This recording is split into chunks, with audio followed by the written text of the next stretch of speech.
name is Stephanie Natasha Khan, and I am the director of Can Connect You Limited. And today you're joining us on Business to Business Times 2. And by my side is also... Hello everyone, my name is Nezelle Clarke-Ashby. I am one of the directors of Kazi Company. And we are excited today. We are going to interview Marielle Gordon. And of course, here on Business to Business Times 2, we are always interested in person's journey from traditional employment to entrepreneurship. And I think you will really enjoy Marielle's journey. So, Marielle, how are you today? I am fine, thank you. Wonderful. Start sharing with us. We basically know the beginning of the story. Marielle was a traditional employee and found her passion and then journeyed into what I would think is her purpose. Yes. Yeah? Yes. So share that experience with us, how you started, like where you started as a regular employee out of school working, and then how did you landed into where you are today? Okay, so I straight out of San Francisco, I went into UTT looking for something to do. Parents forcing you to, figure out your life at 17, 18. I saw the Nautical Science course offered. So I spent 4 years doing that at the University of, UTT Chaguaramas. Right.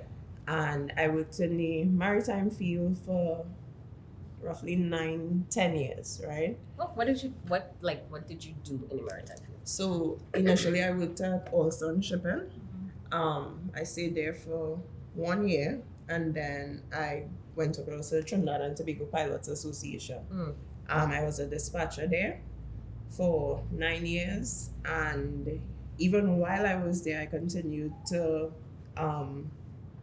to study more into the maritime field. So I would have done a diploma in surveying from Lloyd's Maritime Academy, but I just never felt satisfied. Yeah. You didn't feel satisfied. It wasn't what it was something like you probably were forced into doing. Yeah. Because you had, as you said before, you had to make a choice, your parents. At 17, yes. And as a hard 17. age to make a decision about the rest of your life. Yes, You know? correct. So, and a lot of us tend to pivot at some point. Yeah. So you started off with a BA in maritime and nautical Nautical science. Yeah. And now you're a joiner Yes. and an upholsterer, and Yes. you're running your own business. You're a solopreneur. Yes. Right? So Yes. tell us about that pivot. Like from that to that is so drastic. Yeah, from maritime Yeah. nautical science To this. to this. Yeah.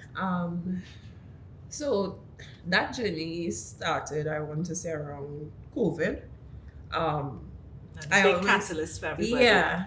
So COVID, you were working from home, you had other things happening, and you're just trying to figure out, who am I as a person? You're not feeling content in life.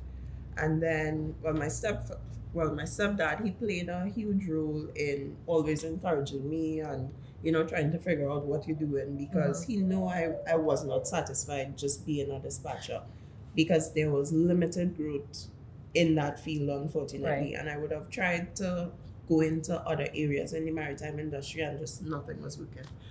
So, So even though you were qualified in it, yeah. there was a cap on how far you could really go in it. Well, at least as a dispatcher, and even trying to apply to other companies to see if I could go further, it was not working out for me.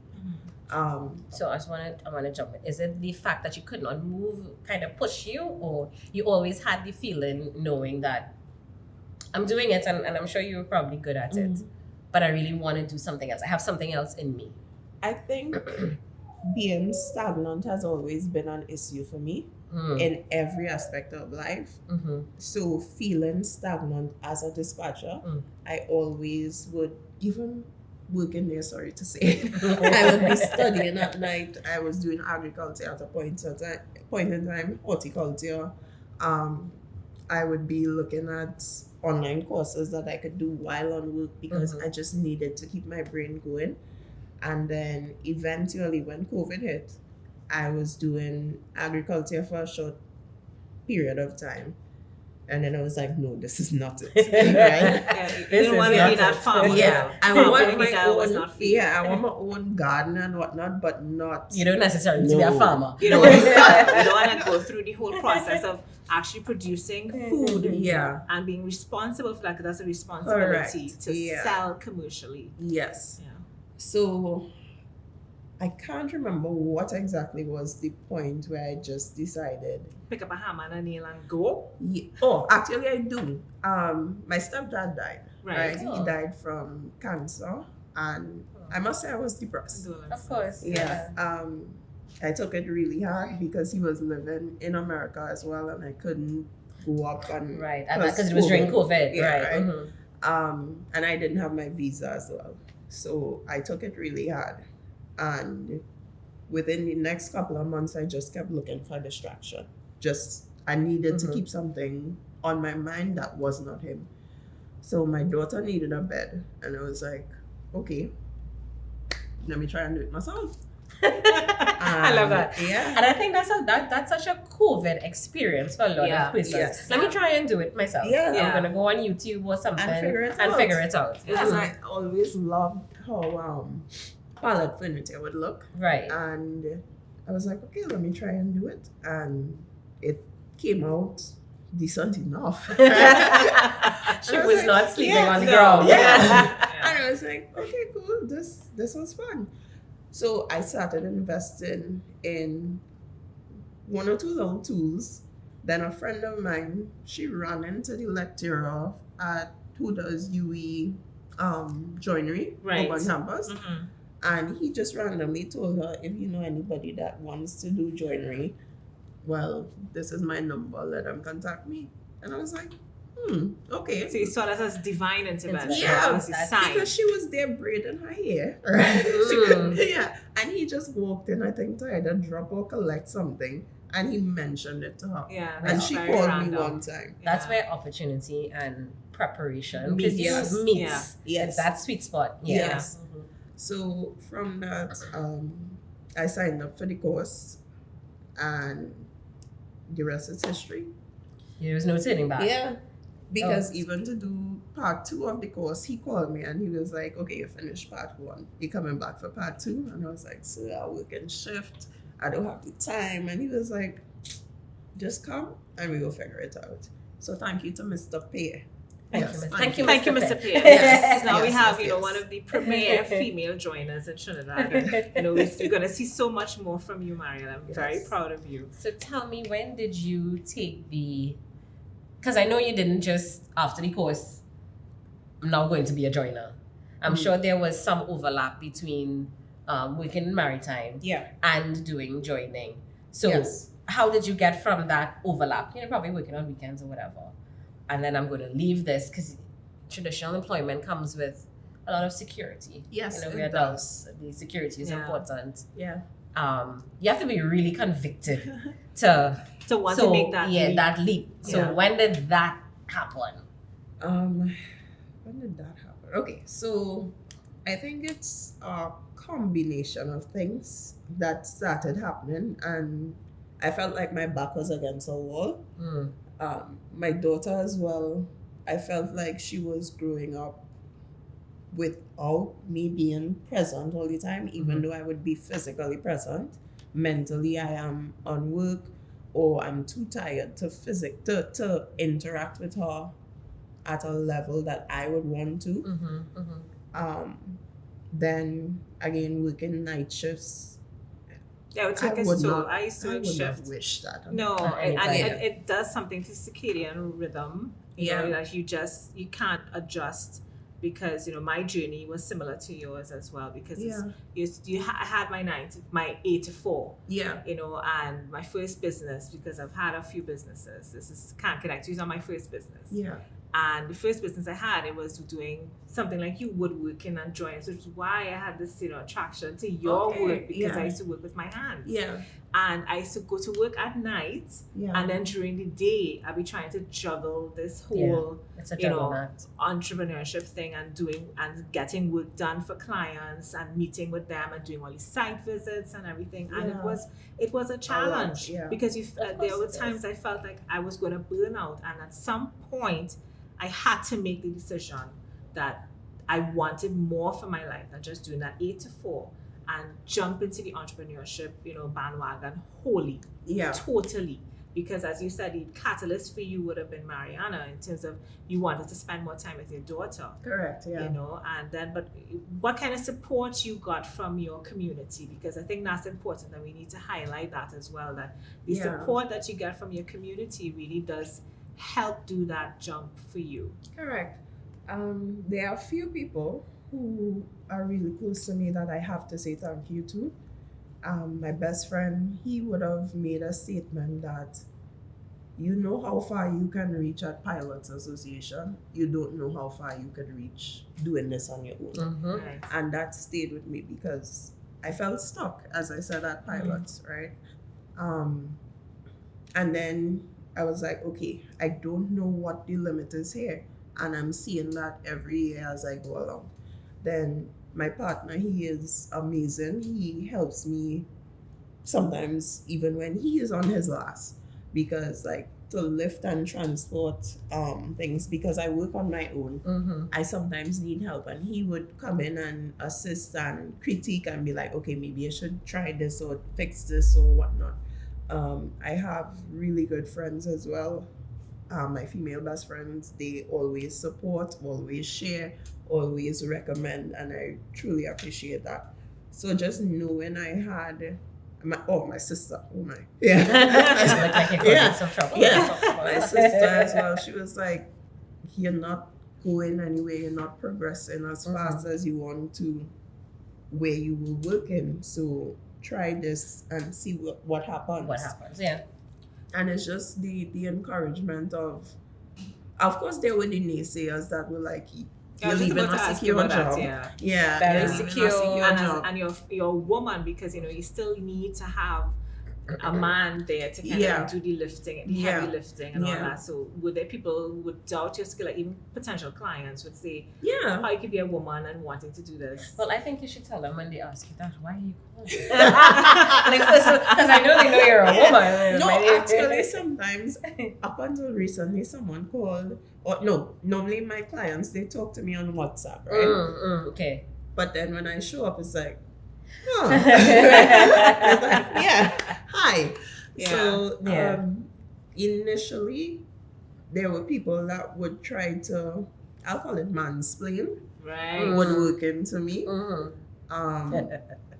But I had to work on my confidence because, again, it's a male-dominated field, and I just pick up myself and like, let's do this. So now that I was in it, but you didn't just pick up yourself and say, let's do this. You actually went and got certified. Well, yes, so you have the qualifications from City and Guild from UE levels 1 and 2 before you started Rustik. So you did what I think a lot of female entrepreneurs tend to do. We tend to go get the training prepared. We like to be prepared. That's what that's and in the world, a post-COVID world, this new generation, we are learning that getting a certificate, and I'm not saying that you should not have it in any way, but getting a certificate in these degrees and so on, we are learning that you can learn regardless. Like it does not need to take me 4 years to figure out. Because the first time you crafted anything, you weren't certified. No, I wasn't. You did it. You went that route and you did it.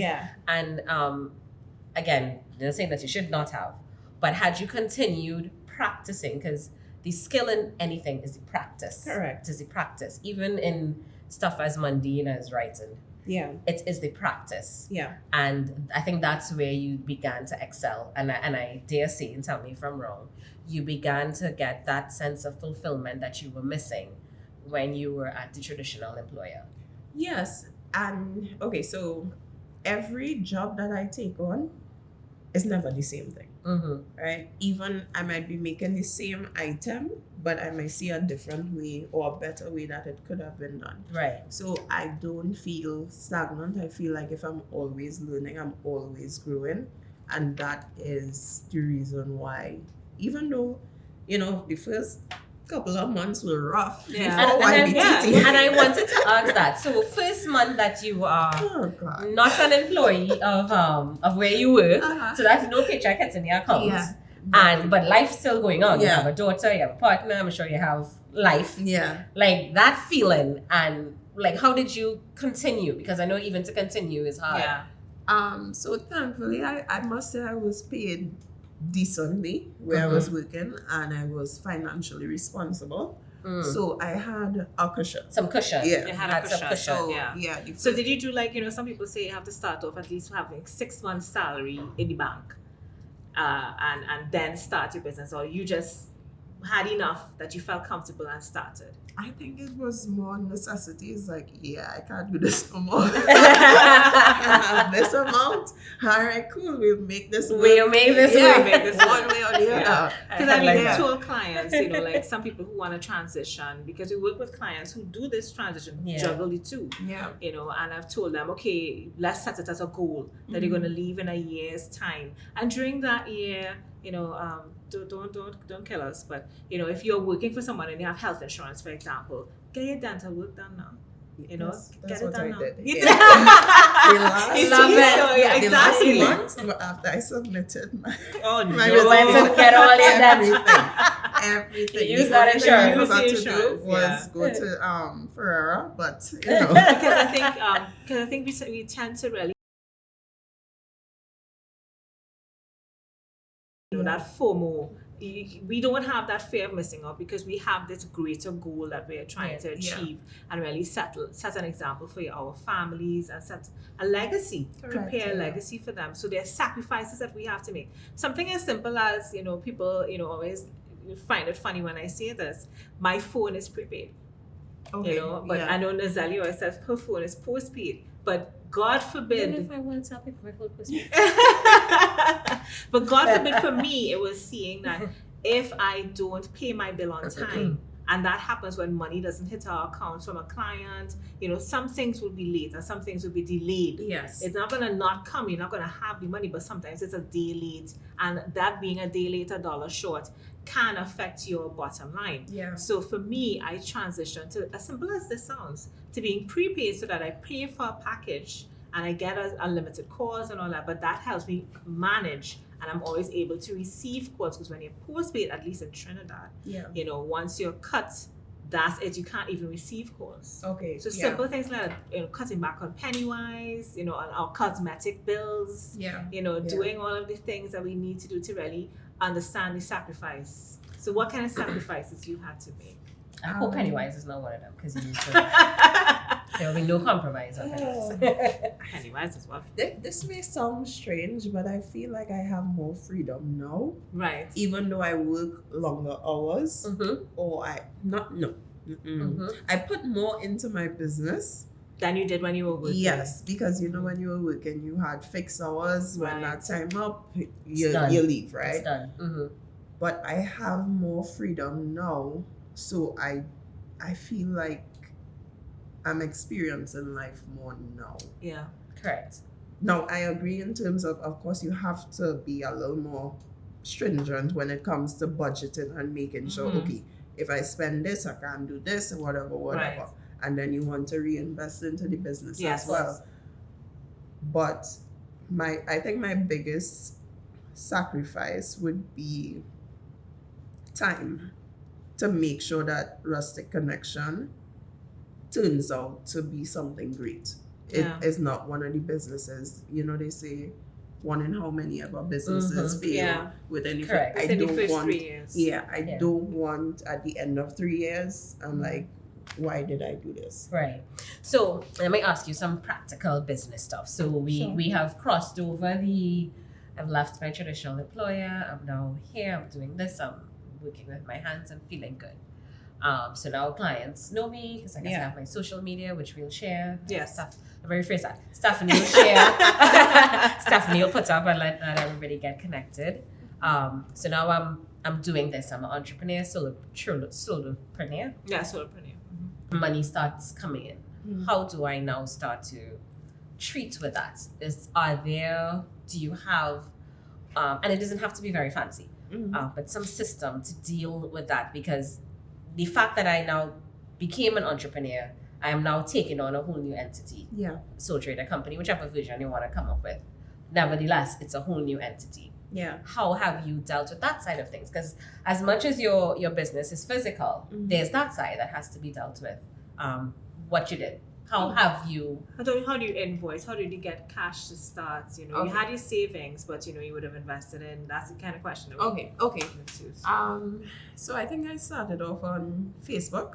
Right. No, actually word of mouth. That's first. That's usually the case. Yeah. Right? We're testing the market first. Yeah. And our way of testing is to ask our friends. You ask within your Start a family. Yes. Are you gonna buy this? Yes. And then you get the promises from family and you realize it's not happening. No, So it's like, because our first customers tend not to be within our circle. Correct. It's outside of our that circle. actually spend money. They're actually spending money. Because you know, auntie will, and you will feel like, oh gosh, let me do this for auntie. Yeah. Yeah. So one charge You know. price. Yeah.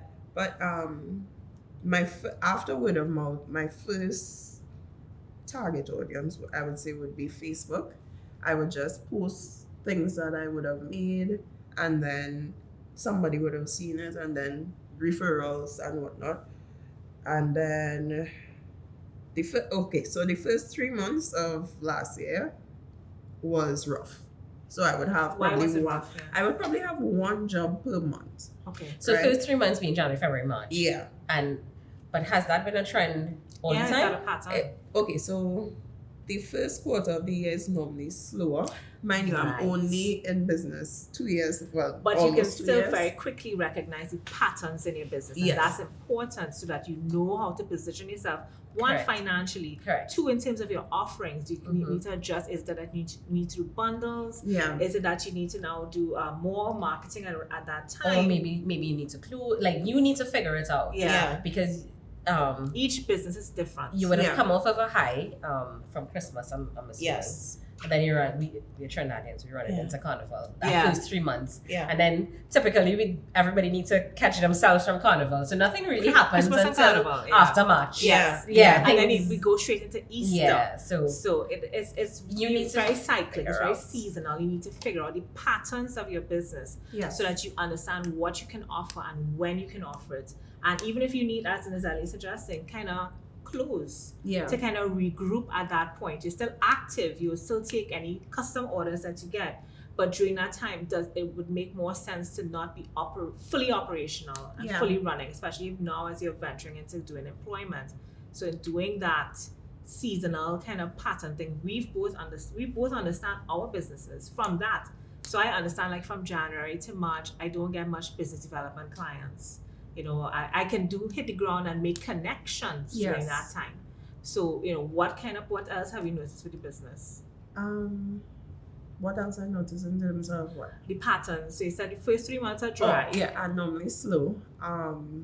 Then from coming up to Corpus Christi, I think that's around June there. Yeah.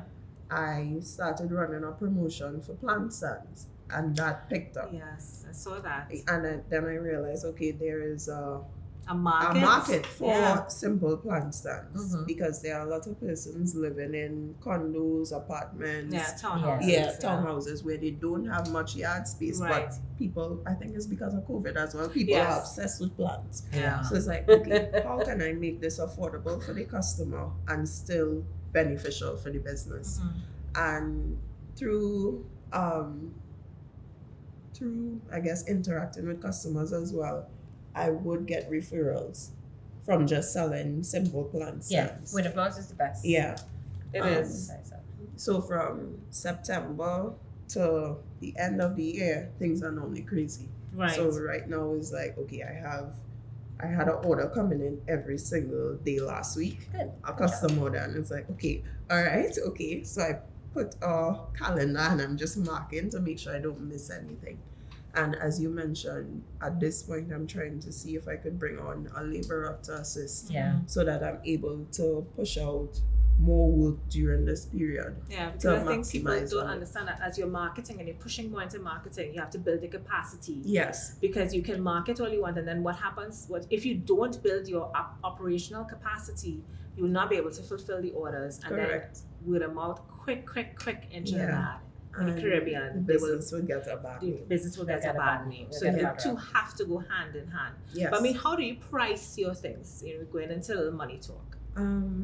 Initially, I was pricing very horribly. But, you know, you learn the hard way. What I do now, I look at the cost of the raw materials, the cost of transportation, the number of hours it would take to make something, and then I would do a markup. Oh, and of course the cost for machinery and whatnot, a percentage, and then I'll do a markup. Yeah, because as you said, you have to reinvest in the business, and those tools need upkeep. Yes. I didn't hear labor.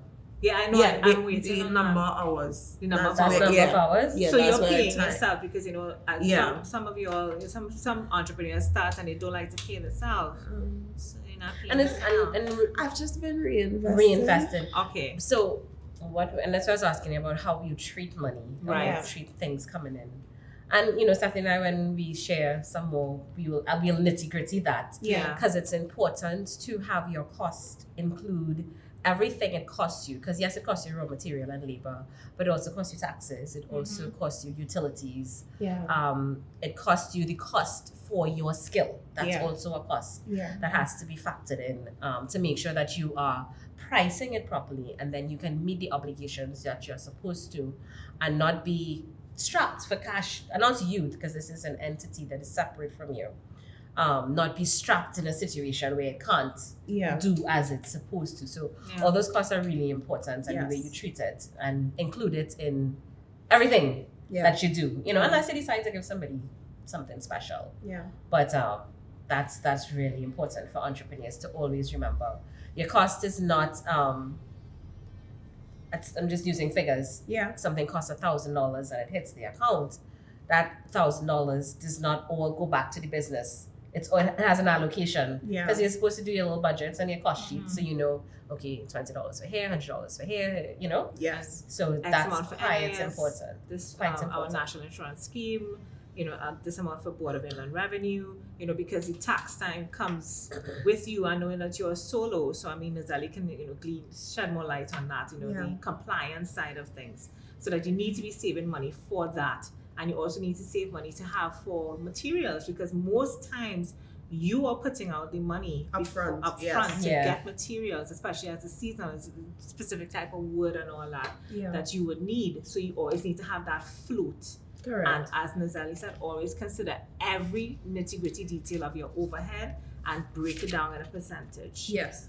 Right? So that that the entire job is not being, because I know that we have some entrepreneurs, some business owners, that they look at one client, and the way they cost things, you swear that they're looking at that particular client to pay for everything. Yeah. And it can't be that. If your projections, that's why we discuss projections. We've done that with your in terms of looking at, these are my projections for the next quarter. This is the amount of money that I expect to get, and you spread, and these are the ideal amount of clients that I need for a month. So do you do that? When you hit that cap, do you say, okay, no more clients, and I'm booked solid for the month or the next quarter? I think it's a bit different for me, because I can't look at the amount of clients as more the size of the job, right, or what needs to Very happen. good. Because if it's something small that would take a day to make or less than a day, then I could take on a lot more persons. Correct. If it is something like building a bed, or the study desk that I did, or something that takes a lot more time and labor and detail, then I would have to probably have like one client this week and then look for somebody else the following week and whatnot. So that's how I space it. So every month is different for me.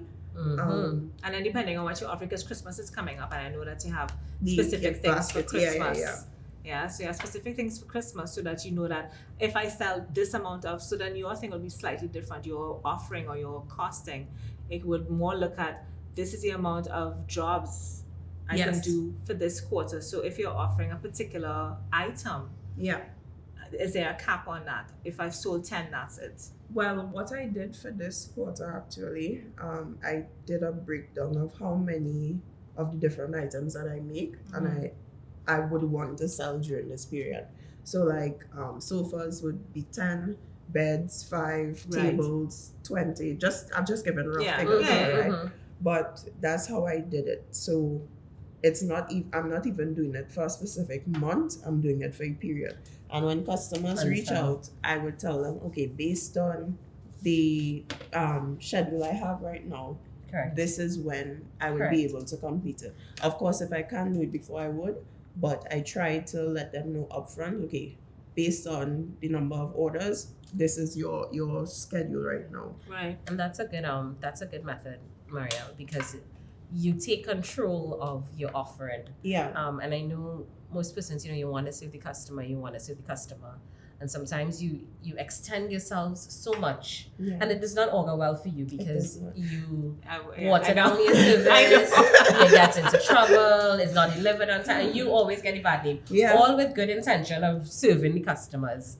But that's important. You need to control. You need to control that, and it's one or two things that happens. Either they, okay, I'll wait, or I'll move on to the next one, and either way, you still have your reputation, you still have your quota that you can work with.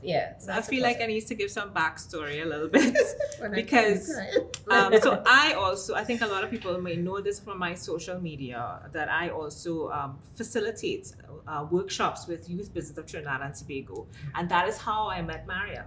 She was one of the mentees or participants in the actual cohort of 2024. And I've seen her grow from then, So she comes to me with little, with her big problems, and I am very solution oriented, as she can tell you. And I appreciate that. And I will offer solutions. Obviously, I can't expect you to take all of them, or I don't expect you to take any, but I'll give you that advice. So how important, I know YBTT played an important role for you to get confidence. So how important was it for you as Rustik Connection to get that mentorship? To get that guidance from people who have lived the experience already?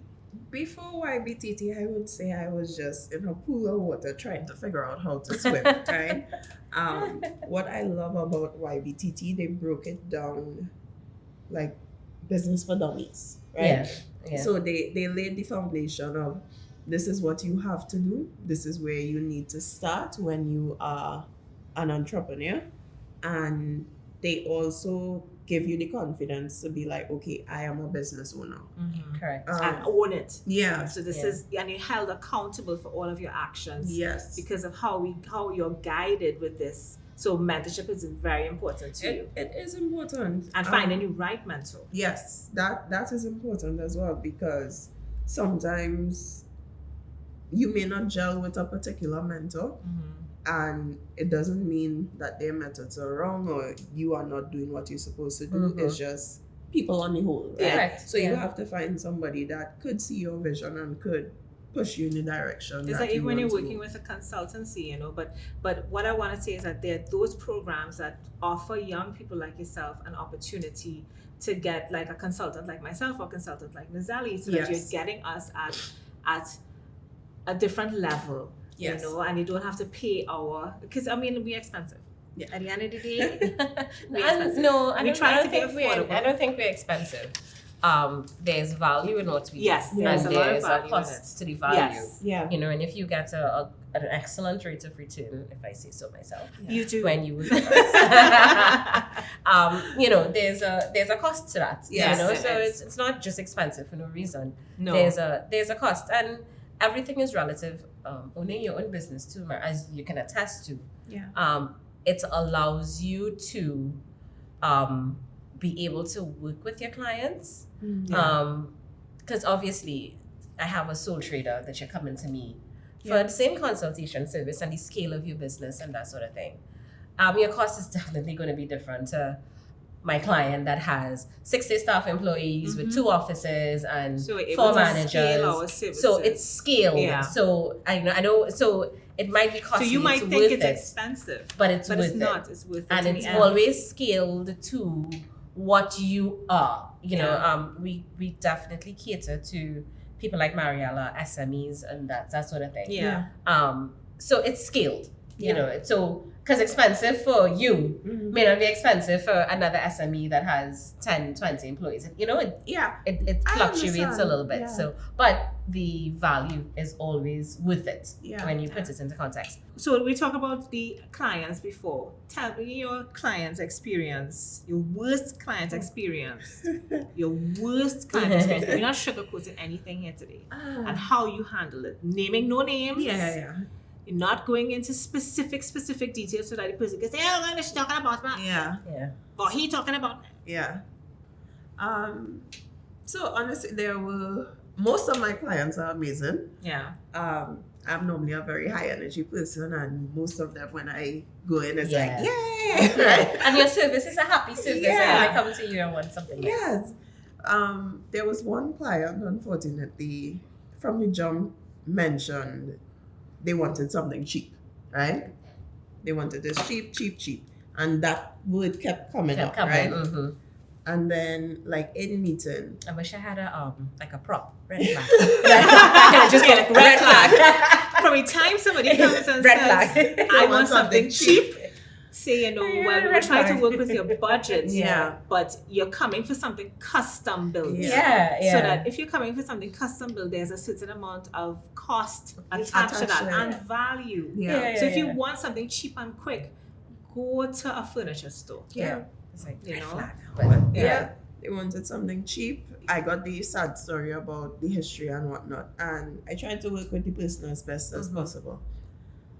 In the middle of the project, after the deposit was made, and even to get the deposit was a whole runaround, they sent a change. And me listening to the backstory, I was like, you know what, let me just do this, no additional cost, right? So you didn't communicate well on your part? No, I did not. You did not, okay. I did not. I didn't mention anything about an additional cost. I was like, you know what, let me just do it, because I know the story that was told, right? And when I completed the item and I sent it, the person was like, yeah, but I need this fixed. So at this point, it's completed. So I said, well, okay, because it's completed, I would have to add an additional cost. And that spiraled into a whole other story. And it was sending all kind of different messages about how unprofessional I am. And they are so unhappy with the service, and they tried to support a woman in business. And unfortunately, it was a woman, Yeah, we do that. And it's amazing. I just referred to the messages that was sent higher up, and when the person realized, okay, well, I'm not backing down, and I'm not in the wrong, because what you sent me is what I did. It was just slightly different because I used pallets for it instead of lumber, right? So with pallets, there would always be a difference. It went a whole different way. They still took the item, of course, because you're not going to get at, and you're not going to get at that cost anywhere else. So they still took the item. They will never be doing business with me again. And it was like, okay, going forward, this is how I have to operate. So because of that experience, it taught you something. Yeah. Because we don't ever fail, we fail forward. We Correct. fall forward and we learn from our experiences. So you learn that you have to change your process in terms of how you dealt with the customers. You have a form that they fill out, and you tell them your terms and conditions up front. Yeah, and I also make sure I document everything in writing. Yes. So if I am at fault, I would fix it. It's right? clear. Yeah. If I'm at fault, I take the loss, I fix it. But if you tell me you want XYZ, I follow XYZ, I seek clarification with XYZ, and once it's completed, I send you, well, this is it. And if at that point you want to make a change, then there will be an additional cost. So I know Rustik Collection is very focused on doing using pallets. Yeah. You're recycling, so you're sustainable, and you're going up into the SDG of it, the social development and the goals that we have in terms of UN and all of that. But I would just want to ask you two more questions, and then we're kind of wrapping up. But what keeps you up at night as a business owner? What else can I do to make my systems more efficient? And what other products can I put into Rustik Connection? Because our brain always never shuts off. We're always going. And that's why we need melatonin. And I want to tell persons why we glamorize entrepreneurship, and I still think it's fabulous. Because it gives you time. We must understand the other side of it. Because in your 8 to 4, when you finish work, you go home. You go home. Your brain shuts off. You might call me, but I go home for the most part. Yeah.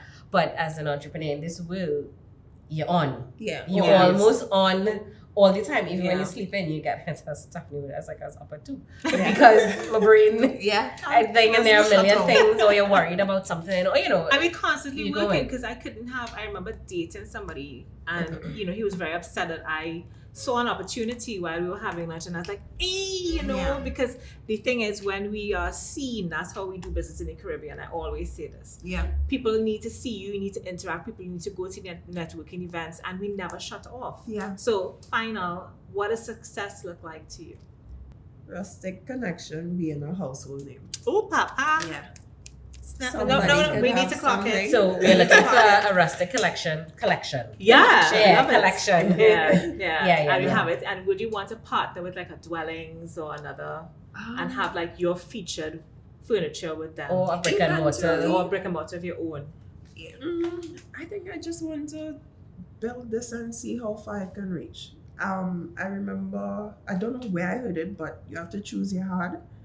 And this is the heart that I am choosing. That. Yeah, because if I was to stay where I was, my heart would be feeling stagnant and just, doing that job for the rest of my life, which is fine for anybody who wants to do it before. Of right? course, yeah, of course, yeah. Of course, because that's the next thing too. We tend to glamorize entrepreneurship to the point that people feel that they need to do this. Correct. It's not for everyone.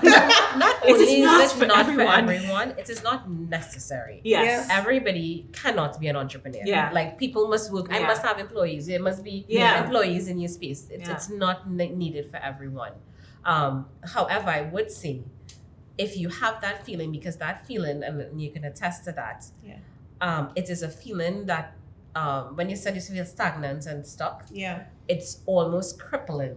Yes. Mentally. That you can't do anything. And sometimes it spills over into your physical. You're lackluster, and you just can't enjoy your daughter on a weekend because you are in a space where you're not happy. And people always ask, but it was a secure, yes, it's a paycheck that paying for the car and doing that. Yes, but when I can't be happy for things that happening around me, then maybe you need to change. And really that's the only reason, and maybe a necessity if you have to, but that's when you need to make the switch. Not because it's nice and and I don't want to work, and people, I don't want to work for nobody. Why I don't want to work for anybody? What is the why? When you ask people, what is the why? When you ask people, what is the why? Your why has to be so powerful that it takes you through the times when things are coming late. Correct. A client doesn't pay on time. Or the job bad, and they want social media and body up. So your why has to be very important to you. And I think our whys were always very important, and we wanted to be there for our mothers. We wanted to provide like a safety net and be there because they're aging, and we just were not satisfied because I always was connecting people. I've always been doing that, so I just want, and that's where I realized that's what I was passionate about. And helping other people, because when I first started my first business, there wasn't a YBTT, right? And there wasn't a mentorship program where I could actually connect with seasoned business people or seasoned entrepreneurs. And I always say there's a difference between business ownership and entrepreneurship, but we will cover that. But and there wasn't anything. So now you'll have this opportunity, and it's just amazing. Yes. So Marielle, Rustik Connection. Yes. Stephanie, give the Rustik Connection. Rustik Connections on social media. It's on Instagram. She is on TikTok. She is on the TikTok, people, right? She is everywhere.